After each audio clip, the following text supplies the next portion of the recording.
Hey folks, so let's get down to business.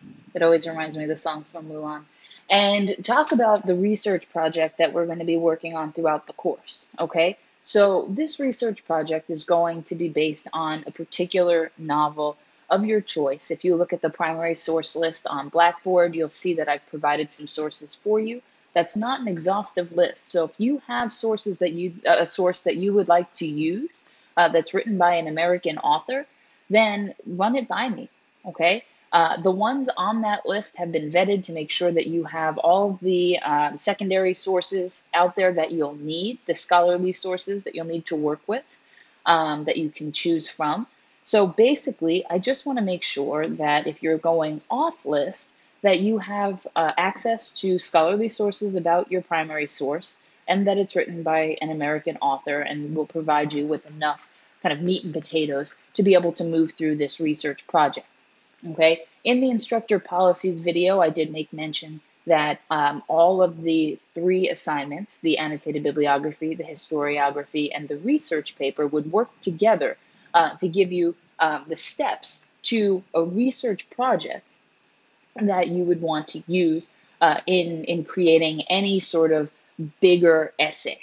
Okay, if you've looked ahead, you'll see that this research paper that you're going to be writing at the end of this term is about 6 pages in length.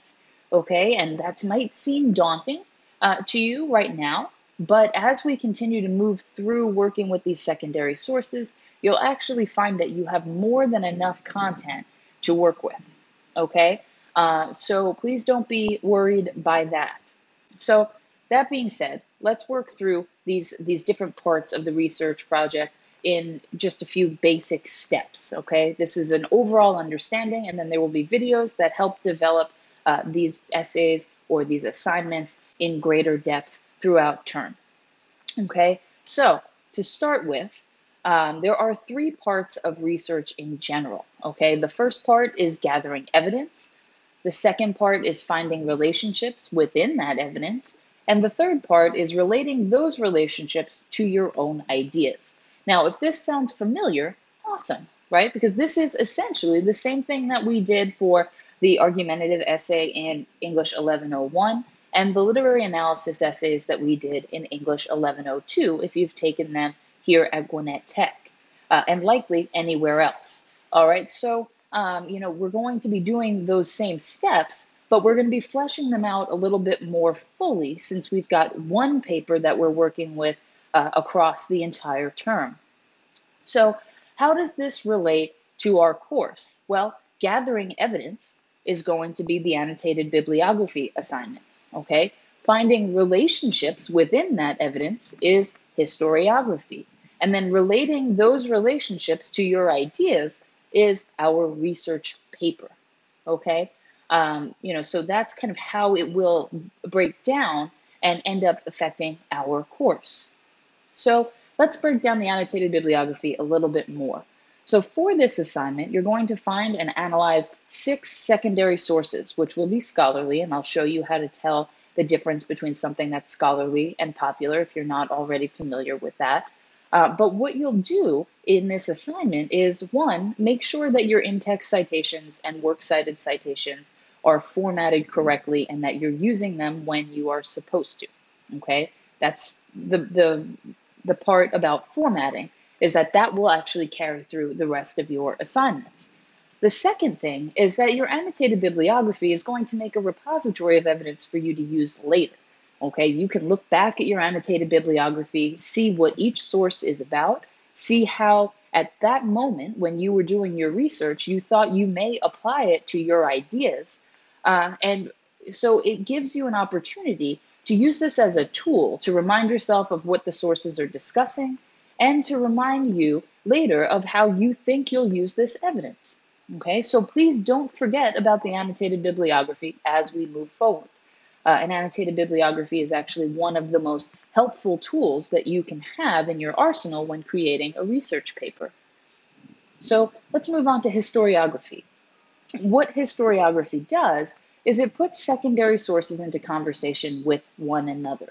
Essentially, this essay, it's rather short. I'm asking for you to only write 2 pages for this one.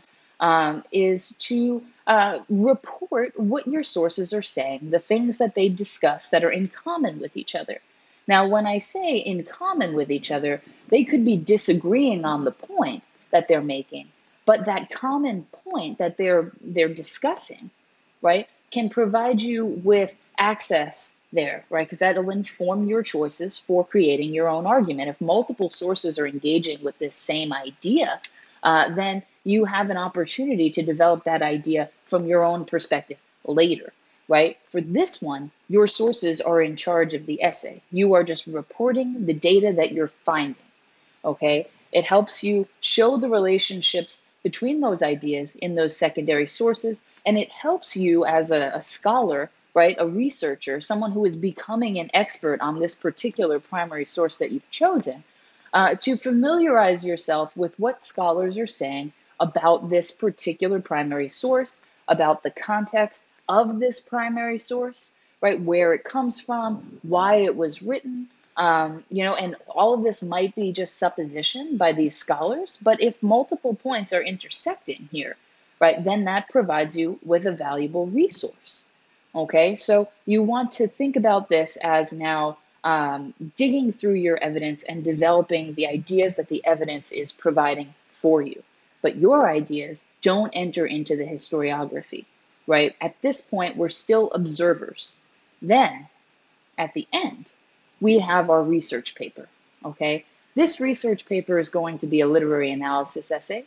So it's going to be something that is that we have done before, assuming you've taken English 1102 here, or you've ever written an essay on literature in which you have stated an argument and helped support that argument. This is the same thing, just on probably a bigger scale than you've written before, okay? This is when your argument comes in. Your argument is actually in the driver's seat here, okay? So you want to make sure that your argument is guiding this paper, and then you are supporting your argument with the arguments being made in your secondary sources. Okay, so that's how you want to think about it, right? We have our annotated bibliography in which we are gathering source material and we are identifying individual ideas within these sources. We have our historiography where we bring our sources together and find commonalities and differences. And then we have our research paper where we are identifying our own argument and backing that up with information from our primary source and from our secondary sources. All right. So that is essentially the overarching project, right? That research project that we are working on throughout term. And that's what we want to keep in the back of our mind as we go forward in any type of analysis that we do throughout the term. Because that analysis, those skills that you gain from the analysis that we will do, will be applied in your research paper. Okay, so hopefully now you have a better understanding of the process of this research project that we will be doing. If you have questions, please let me know. Otherwise, you will see videos on the respective parts of the project, the annotated bibliography, the historiography, and the research paper itself as we go throughout term. So keep those things in mind as well, right? So if you have questions, like I said, please reach out. Otherwise, keep an eye out for those videos, guys.